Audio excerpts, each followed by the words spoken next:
is Jessica Workman, and I will be performing a diabetic foot exam. First, we will be assessing the musculoskeletal portion of the foot. I will look for any deformities, such as this lady here has a hammer toe and a bunion. These are extra pressure points of shoes and can cause calluses, which can ultimately turn into ulcerations in a diabetic foot. We would also look for any calluses on the bottoms of the feet or on the toes, because these can be points of ulcerations in the future. A person with any deformities of their feet would need some special shoes. They would need to be consulted to a foot specialist. We would also look for any muscle wasting in between the metatarsals.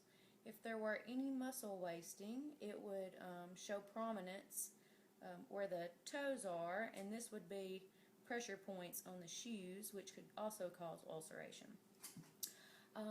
Next, we will look for tightness of the heel cord here.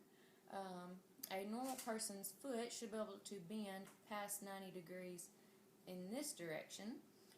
If someone were not able to bend their foot past 90 degrees, it would cause extra pressure on the metatarsals here, which could be points of ulcerations as well. Next, we would look for plantar flex. If someone's toes were bent upward, it would cause extra pressure on the metatarsals as well, causing ulcerations. Also, you would need to look for Charcot-arthropathy. This will present as red, hot, swollen, and can cause severe deformities at the bottom of the foot. It will present as a rocking formation, such as a rocking chair. People with this would need immediate referral to a foot doctor, and they would probably need some special footwear to help not cause ulcerations of the feet or calluses.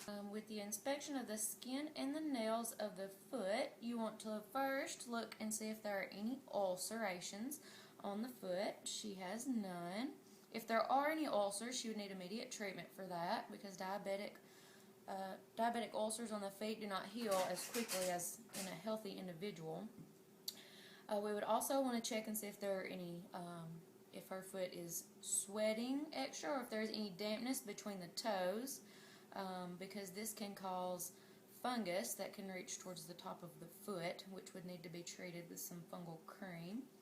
Also, you'd want to look at the toenails to see if there is any thickening of the toenails. If there is thickening, this means that there is a fungal infection, which will need to be treated with some medication. You would want to look at the color of the foot. Make sure the colors of both feet match appropriately. Any colors that are purple or blue or black would need immediate attention, because this could mean that the patient has decreased blood flow to the feet, and they would need to see a specialist for the blood flow. You would also want to check the temperature and make sure that the temperatures of both feet are near the same. If one foot is warmer than the other, this could mean that they could have an infection. Or if one is extremely cooler, they could have blood flow problems, and we will talk about blood flow a little bit later in the segment. You would also want to watch for any dryness or cracking of the skin, because this could lead to infection in the future. We'll be checking for good blood flow in the feet.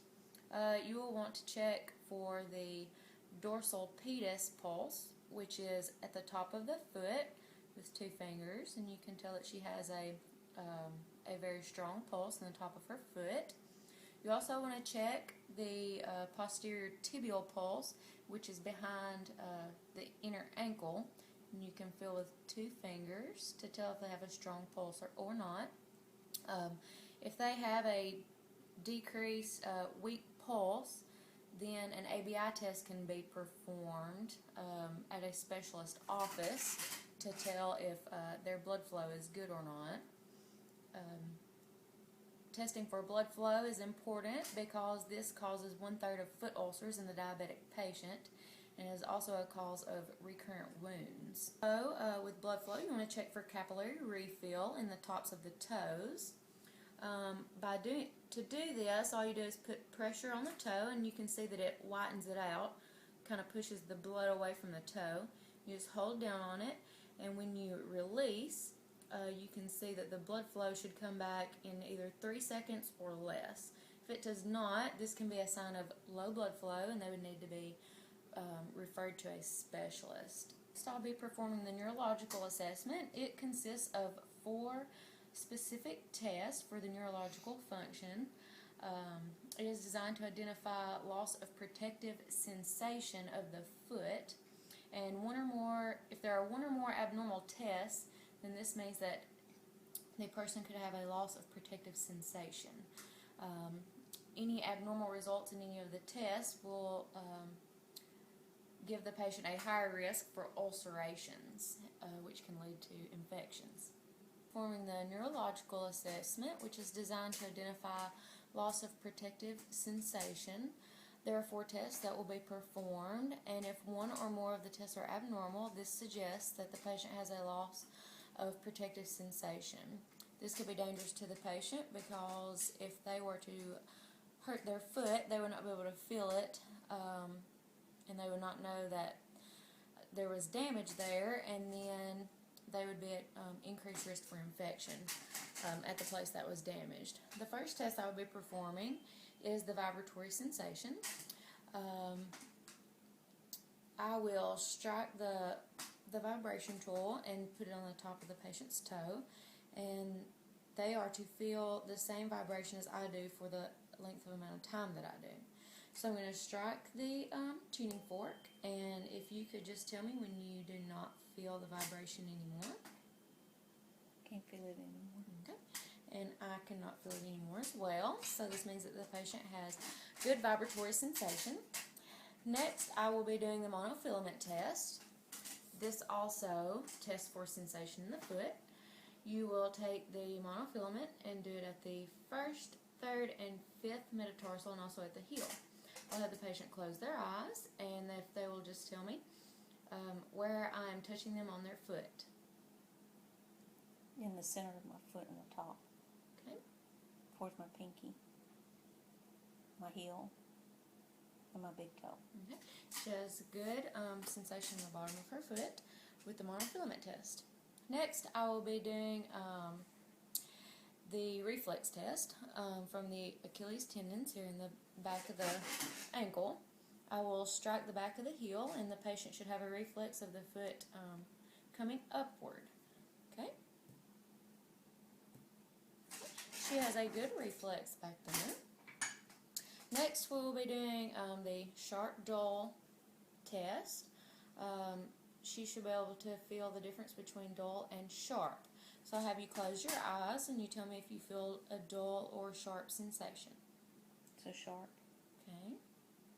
A dull sensation. Okay. And this patient has a good sensation on the bottom of her foot with the sharp dull test.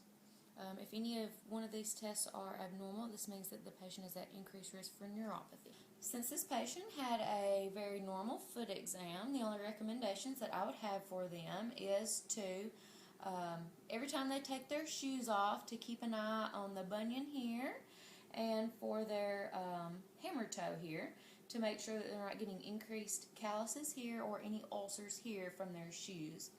They may want to see a foot specialist just to make sure that their shoes are comfortable and fitting well with the deformities that they have.